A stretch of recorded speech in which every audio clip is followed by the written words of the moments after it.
Before I get started, I always wanted to do that. I actually don't know guitar.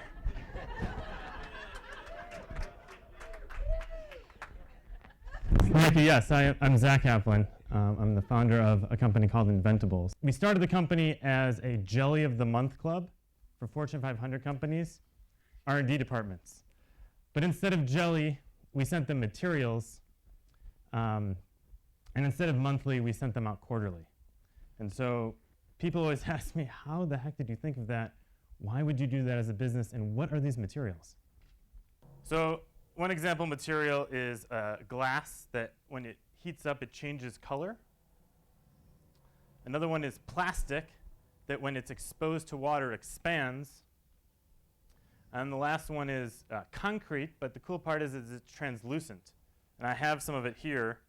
You can kind of see, you can actually see through it, or light can get through it.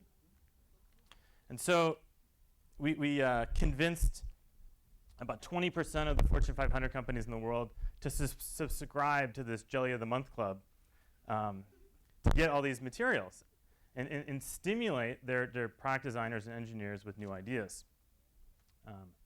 And then this is about 8 years ago, about 6 years in, decided, hey, we're gonna change it up and expose it to the world, because all the greatest innovations don't necessarily come from the Fortune 500 companies. And so when we did this, it was kind of at the peak of our success.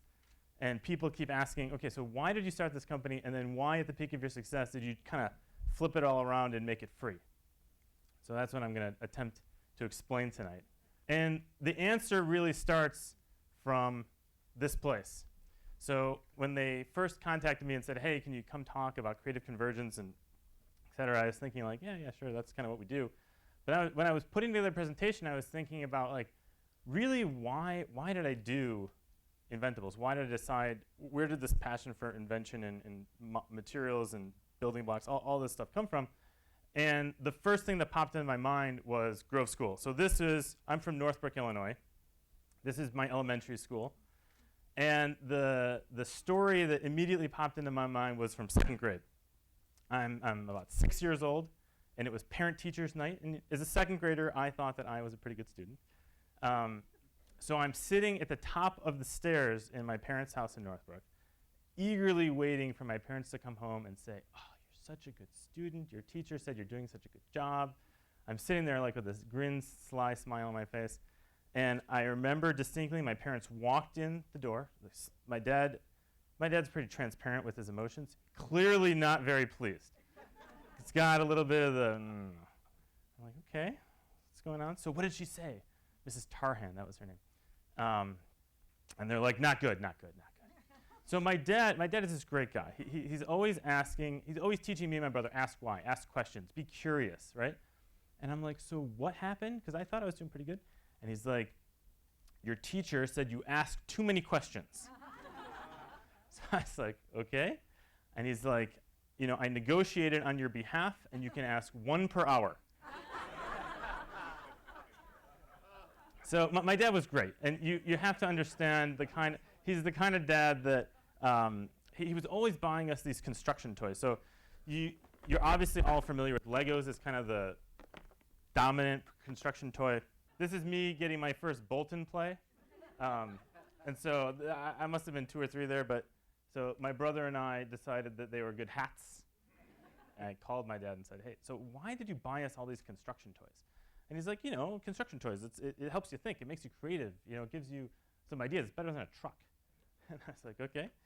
So eventually, like we would constantly build things. And so there's my dad building with my brother and I. And that's obviously a masterpiece that we've put together there out of Bolton Play. But you can see on the floor at the bottom, it's called Tinker Toys, which is like a competing product to Bolton Play. And we also have these bricks. So these are cardboard bricks. And that's in our playroom there. And you can see, so we've made a skyscraper. But I remember also making a bowling alley with these bricks, because we also had the bowling set. And we would use my brother as the ball to roll them down the street. I was always working on building these things. And one of the things that always stuck with me is no matter how good a job I did, no matter how well I put it together, it always looked like Legos, or it always looked like constructs, or it always looked like these bricks. And so what I sort of had discovered on my own, very little, was that the kind of building block that you have dictates the kind of thing that you can make. The next part of the story is here at my high school, and you might recognize this high school from Ferris Bueller's Day Off. I went to Glenbrook North High School, and it was the first time that my building kind of got outside of construction toys, and I got exposed to the shop. At our school, 99.9% of the kids went to college, and so they had this tremendous shop that was used in the late 70s and 80s as a vocational training ground. That got revamped by these two guys, Jim Howie and Jeff Jordan, who were the shop teacher and a physics teacher. And they totally revamped the program to be all around science and technology and the convergence of science and technology. And I can't thank those guys enough for exposing me, because in this shop we had welding, we had metals, we had plastics, we had every kind of machine, lathes, mills, CNCs. It was like literally being an engineer in high school with exposure to an unlimited number of resources. And basically they were like, what do you got in your imagination? Let's build it.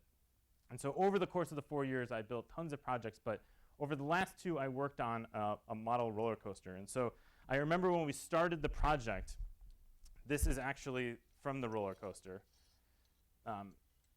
Mr. Howie said, okay, before this, I'm like, yeah, we're going to build the whole roller coaster. He's like, okay. He's like, why don't we figure out what's constant, or what the building block would be? And so we put this together. And it's basically 3/8 mild steel welded by me, and a car that we hacked together between 2 pieces of steel and some roller bearings from a remote control car. So this whole thing cost like $10. And basically, once we kind of validated, like, okay, you can make a car, you can make it go upside down. Like, okay, maybe you could build a roller coaster out of this. And so 2 years later, there it was. Kudos to the Museum of Science and Industry, because this picture was actually taken there in 1998, I believe it was, when they had the 3D motion Omnimax film Thrill Ride, which is talking about the science of fun, the science of roller coasters. And so they called me and said, hey, will you set up your roller coaster in the museum? And I was like, absolutely. So when I had built it in high school, it kind of went around once and then self-destructed at the bottom. But I was lucky enough to get an internship at Six Flags working with on the real roller coaster, so I got to like wear the blue jumpsuit and go out and fix the rides. And I brought it up to Six Flags, and they thought it was kind of cool. They're like, you built this where? And they would basically take me out and show me how the real rides worked, and they helped me figure out how to make it go around and around by itself. And I brought it to the museum, and they tweaked it out even further. And so this thing ran at the museum for, I think, about a year, constantly, once every minute, or when the kid pushed the button. And one of the coolest things that they added to it was there was a TV with like a camera, so kids could kind of sit in the front row as it was going around. I discovered this idea that materials, the designers and engineers at Fortune 500 companies also were interested in finding these new building blocks. This idea of having a Jelly of the Month Club, but for materials, it just instantly, I was passionate about it. I understood it. It was something that I had really done my whole life. Okay, we're gonna find all these materials, we're going to pack them up these boxes, we're going to send them out there, and there's going to be innovation at Target and Walmart, like nonstop. Things like this toaster. And we found one of these materials. It's actually by a company here in Chicago. It's a glass that you plug it in, and it heats up. And so you can see there's like a little dial here. This is pretty cool. And the way they do it is they have a coating on it that actually gets really hot. And they first use these things for towel warmers. So you take a material from one industry where it's kind of plain Jane and everybody knows about it, and move it into another, bam, innovation. So we made this concept of a toaster that uses it to kind of spur the ideas and get the juices flowing. We realized it's not that simple. There's a lot of things that go into building a consumer product, and not everybody is trying to create transparent toasters. So we evolved and worked with our customers to figure out, okay, maybe the outside your box isn't like this far outside. It's like you just want to get a little outside.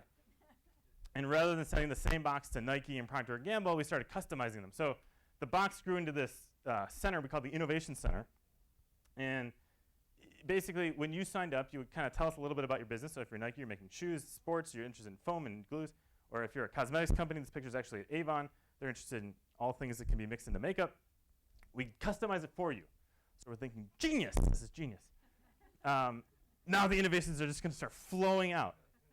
And so They did, not as fast as we had hoped, but they definitely did. And so this is an example of, this is microsuction tape. So it's tiny little microsuction cups, and you can kind of see it's a tape dispenser that's adhered to a glass.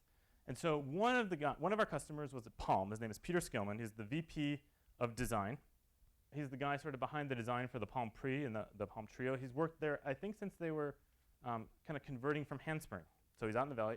Great guy, infectious enthusiasm like you wouldn't believe, a million ideas a minute. And so he saw this microsuction tape on the Innovation Center at Palm and was like, bam, I got it. This is a great idea. We're going to use this in the new Palm Pre. And so I'll show you this is from right after CES. Hello everybody, PreCentral.net here. We're going to give you a quick look at the touchstone charging dock. It is pretty slick. It's got it's got a nice heft to it. It's just got a single port on the back to plug your micro USB cable into.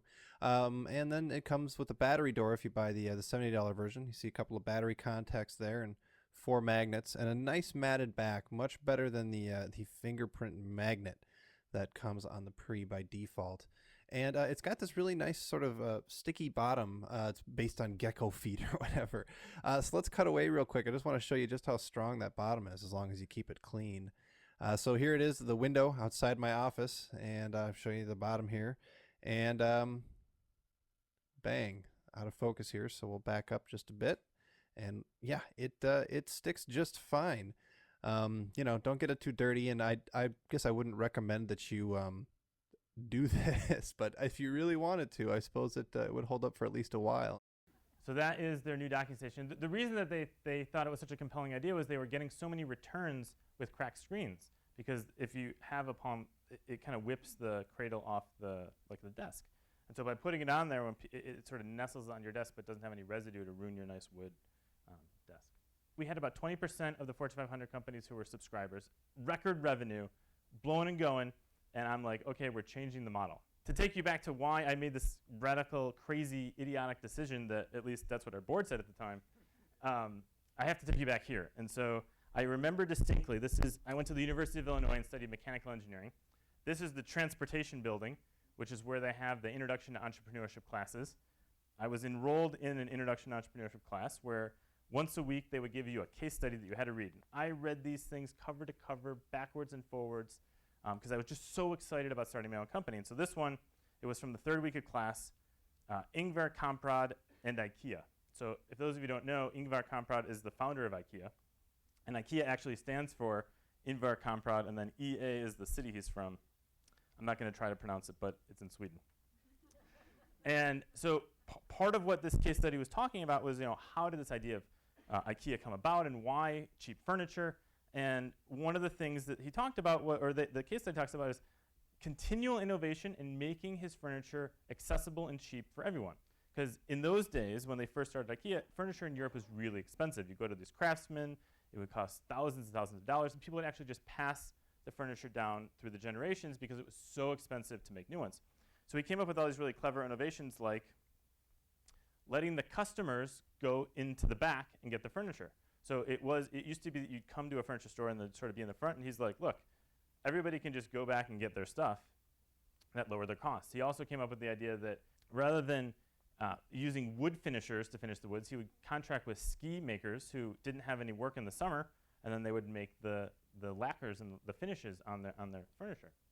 So he's constantly thinking about how can we make this more self-service. So in addition, as you all know, IKEA is famous for you build it yourself. So rather than you coming and them giving you a finished product, you participate. It's more self-service, and then you build it yourself. So this is how all these different ways that they were talking about in this case study that he got the cost down. Full service versus self-service. So the first time I went to New Jersey, I was astonished when I got out of the car. And the guy, so some of you have been to New Jersey, and the attendant ripped the gas pump out of my hand and said, "What are you doing?" And I'm like, "Filling up my car." And he's like, "Not in this state." Because there used to be full service and self-service. And self-service, by making it so you filled up your gas tank yourself, they're able to lower the costs. Same thing here. Huge revolution in the grocery stores. They also have them at Home Depot now. Check out yourself. Now we don't have to hire a person to stand there and check you out because you can just do it yourself.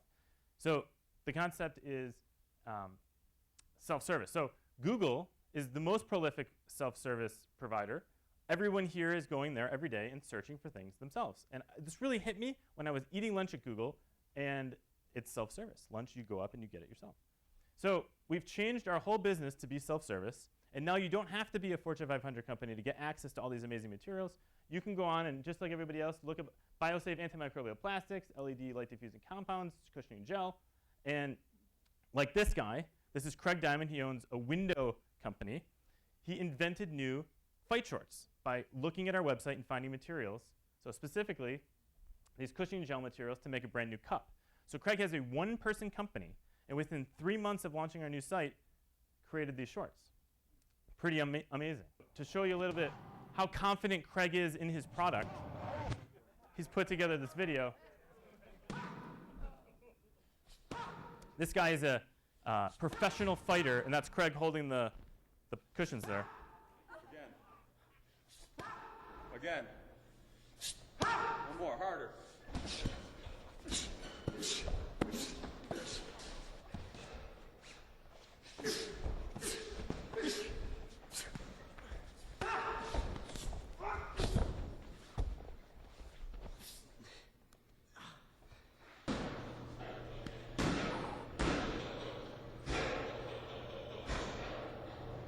Done in MMA, extra heavy, extra strong.